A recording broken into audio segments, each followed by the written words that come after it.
Magpapatuloy ang ating kwento sa Bakery Cafe, kung saan pumunta si Han Minji at Kwon Hyokso.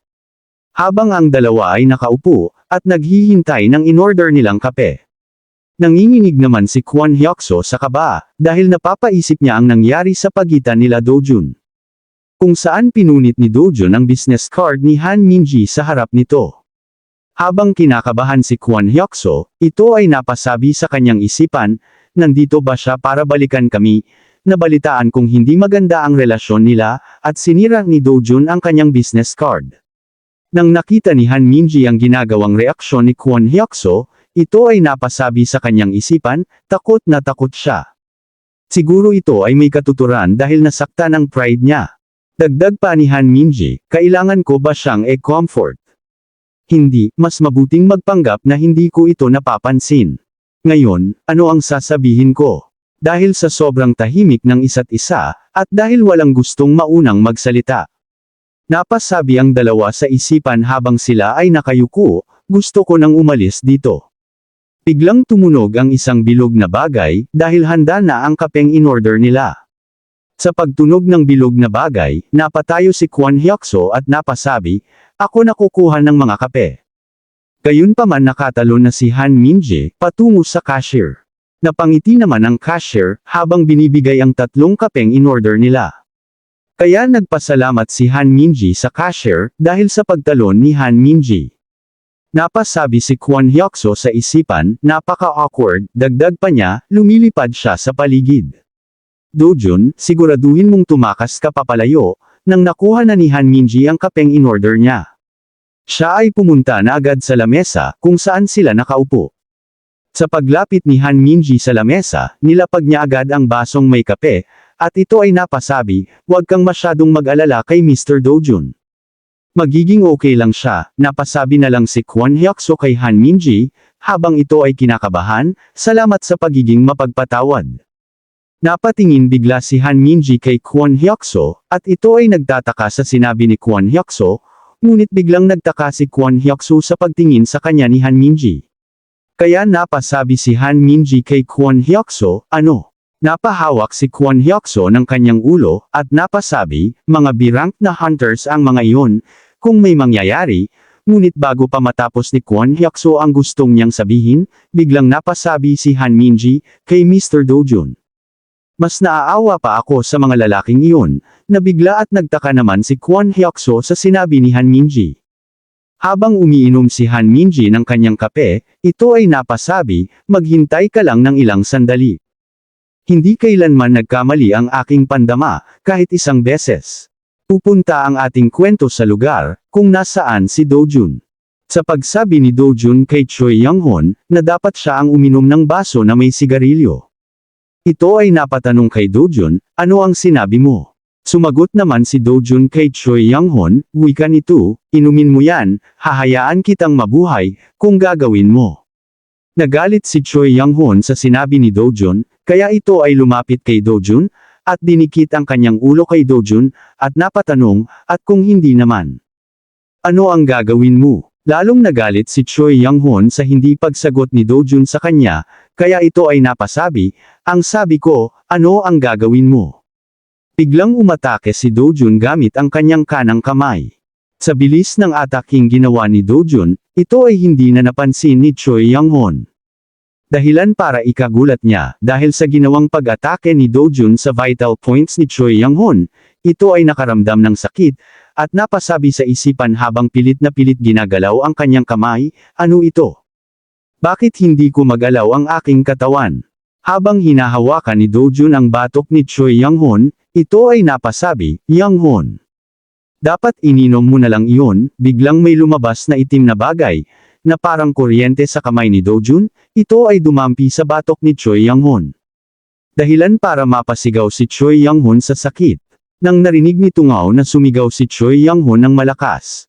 Ito ay napatayo at napatanong, ano ang ginagawa mo sa kanya? Lumapit si Tungaw at naghahandang atakihin si Dojun, habang nakanguso ito. Gayunpaman ito ay napansin ni Dojun, bago pa makalapit si Tungaw, inunahan na ito ni Dojun. Dahilan para ito ay tumalsik ng malayo, sa pagtama ni Tungaw sa pader, ito ay nawalan ng malay sa lakas ng impact. Gulat na gulat naman si Kalbo sa mga nakikita niya. Ngunit tumitig ng masama si Dojun kay Kalbo, at napasabi, papatayin ko ang sinumang humarang sa akin. Biglang natakot si Kalbo sa pagbabanta ni Dojun sa kanya, sa sobrang takot nito halos pinagpapawisan na siya sa buong katawan. Napatingin si Dojun kay Choi Young-hun, hinawakan niya ang baba ni Choi Young-hun at napasabi, hindi mo na dapat pinagpatuloy ang ginawa mo, Young-hun. Nilagay ni Dojun ang kanyang kanang kamay sa tiyan ni Choi Young-hun, at ito ay naghahandang umatake. Sa pag-atake ni Dojun sa tiyan ni Choi Young-hun, ito ay napasigaw sa sakit, halos tumulo na ang kanyang laway sa ginawang atake ni Dojun. Sa pagbagsak ni Choi Young-hun, ito ay nawalan ng malay. Habang nakatingin si Dojun sa walang malay na si Choi Young-hun, ito ay napasabi, dahil sinira ko ang iyong dantian. Malamang kailangan mong maghanap ng ibang trabaho, biglang napatingin si Dojun kay Tungaw, at napasabi, narinig ko din ang sinabi mo ngayon. Gayunpaman hindi ito narinig ni Tungaw, dahil ito ay wala pa ding malay. Dagdag pa ni Dojun, kung nalaman kong nagdudulot kayo sa akin ng nakakainis na sitwasyon. Pupunta ako para hanapin kayo at bubunutin ang inyong mga dila. Nang narinig ni Kalbo ang pagbabanta ni Dojun, siya ay natakot at nanginig, kaya napasabi na lang siya, opo, sir. Sa paglabas ni Dojun ng pinto, lumapit si Kalbo kay Choi Young-hun, para ito ay gisingin, at sabihin na mali ang kanilang binangga. Nang nakalabas na si Dojun sa pinto, ito ay naglakad patungo sa cafe, kung nasaan sila Han Minji at Kwon Hyokso. Samantala babalik naman ang ating kwento kung nasaan ang dalawa. Napatanong si Kwon Hyokso kay Han Minji, hindi totoo na iniisip mong pumirma ng kontrata sa amin, tama ba? Sumagot naman si Han Minji habang ito ay naiilang, oo. Humingi lang ng tulong si Mr. Dojun, dahil sinabi niya na nasangkot siya sa kakaibang mga tao. Nang nalaman ni Kwon Hyokso, ang totoong nangyari, ito ay yumuko, at napasabi, humihingi ako ng pasensya, dahil sa akin nadamay ka pa. Nabigla si Han Minji sa paghingi ni Kwon Hyokso ng pasensya. Kaya napasabi na lang si Han Minji kay Kwon Hyokso, hindi, okay lang iyon. Hindi mo ito kasalanan, mister. Dagdag pa ni Han Minji, habang ito ay napakamot sa kanyang muka, tsaka, may sarili akong layunin. Kaya nandito ako, dahil sa sarili kong kagustuhan, nagtaka naman si Kwon Hyokso sa pinagsasabi ni Han Minji. Ngunit biglang dumating si Dojun, sa paglapit ni Dojun sa mesa, ito ay himingi ng paumanhin, dahil ito ay nahuli sa pagpunta. Napansin ni Han Minji na dumating na si Dojun, kaya ito ay napasabi, umupo ka na dito. Habang si Dojun ay umuupo, nag-alala naman si Kwon Hyokso kay Dojun. Kaya ito ay napatanong, okay ka lang ba, Dojun? Wala bang nangyari? Sumagot naman si Dojun sa tanong ni Kwon Hyokso, wika nito, siguro. Pero binigyan ako ng ilang inumin, nagtaka naman si Kwon Hyokso sa sinabi ni Dojun. Gayunpaman biglang napangiti si Han Minji at napasabi, ako ay nasa iyong mabuting biyaya ngayon, tama ba Mr. Dojun? Nang narinig ni Dojun ang sinabi ni Han Minji, ito ay napalingon kay Han Minji at napasabi, oo, maraming salamat. Natuwa naman si Han Minji sa pagsang-ayon ni Dojun sa kanya. Napabuntong hininga na lang si Kwon Hyokso, dahil sa mga nangyari. Habang nakatingin siya sa dalawa, siya ay napangiti at napasabi sa kanyang isipan, ito ay tulad ng isang kaluwagan. Malalagay sana ako sa miserableng sitwasyon kung dumating ako ng mag-isa. Biglang napatanong si Dojun sa dalawa, oo nga pala, may oras ba kayong dalawa para sa hapunan? May problema kasi sa bahay, dagdag pa ni Dojun habang ito ay napapahawak sa kanyang ulo. Sobrang dami ang niluto ni Yunhee, sinasabi niya na nagsasanay siya sa pagluluto. Kaya masisira lang ang pagkain na hindi kakainin, habang nagbabasa si Yunhee ng libro sa kanyang higaan, ito ay napasabi, ano? Ginawa ko iyon. Kailan? Nang narinig ni Kwon Hyokso ang sinabi ni Dojun, ito ay napasabi, mukhang maganda iyan, napasabi naman si Han Minji, ako din, mukhang malaki ang naitutulong ni Yunhee sa papa niya. Totoo yan, mabait siyang bata, wika ni Dojun, walang nagawa si Yunhee kung hindi bumili ng maraming sangkap, para sa iba't ibang putaheng lulutuin niya, habang binubuhat ni Yunhee ang mga sangkap na binili niya, siya ay napaiyak dahil sa dami ng kanyang lulutuin. Kaya pala sinabi ni Dojun, na maraming pagkain na ginawa ang kanyang anak, dahil narinig ni Dojun ang pag-uusap ni Kwon Hyokso at Han Minji. Kung saan humingi ng paumanhin si Kwon Hyokso, dahil sa kanya ay nadamay si Han Minji. Nang lumingon si Dojun sa dalawa, nakita niya si Kwon Hyokso na yumuko at napasabi, nakaabala ako ng ibang tao. Natawa na lang si Han Minji at napasabi, ayos lang talaga. Lumabas si Dojun at kinuha ang kanyang cellphone, para tumawag sa kanyang anak.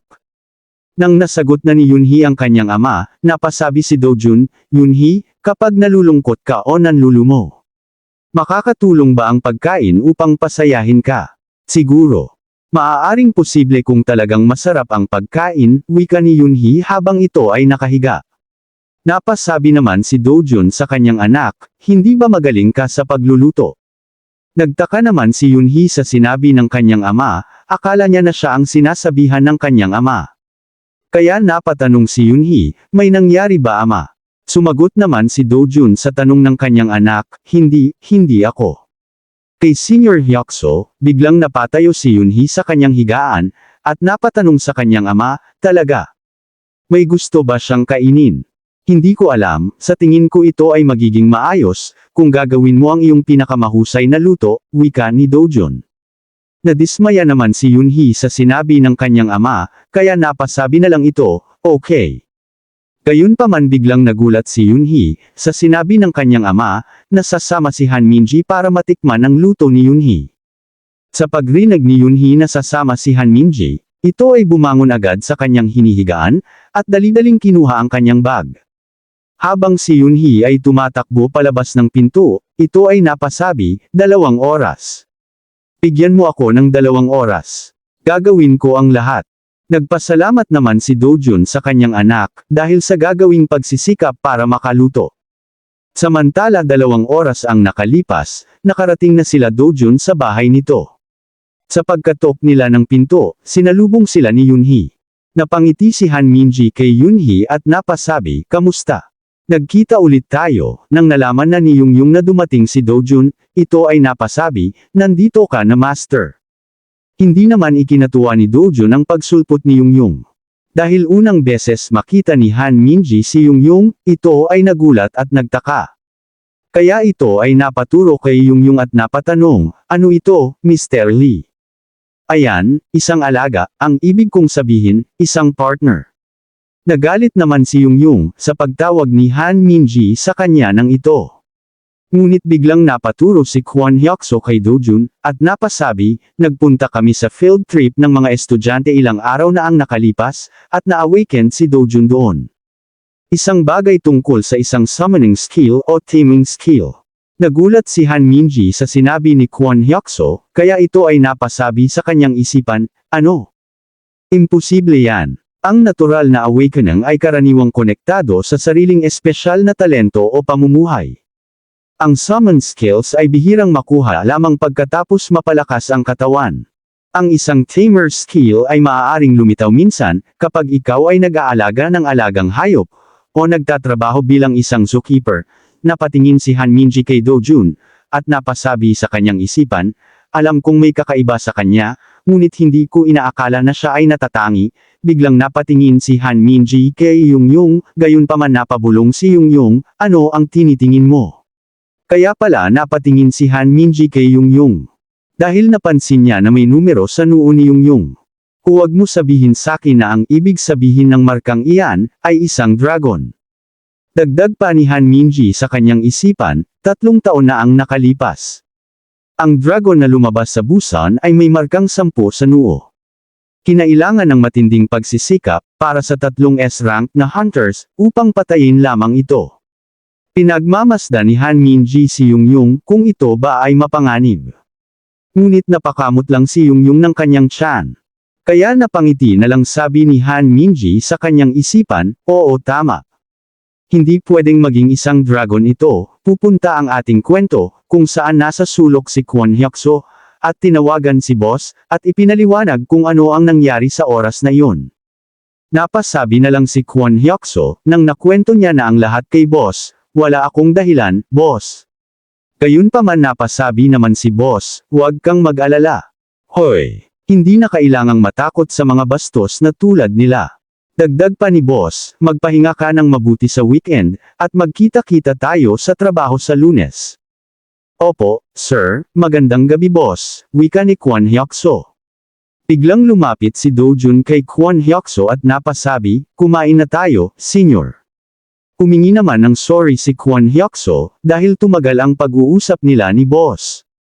Ngunit nang nakalapit na sila sa lamesa, kung nasaan ang mga pagkaing niluto ni Yoonhee. Nagulat si Kwon Hyokso sa kanyang nakita, dahil sobrang dami ang niluto ni Yoonhee, at iba't ibang klaseng mga luto. Sa gulat ni Kwon Hyokso sa nakikita niya, ito ay napatanong kay Do-jun, karaniwan ka bang kumakain ng ganito Do-jun? Napatingin bigla si Do-jun sa kanyang anak at napasabi, tama iyan. Dahil ang aming Yoonhee ay talagang namumukod tangi.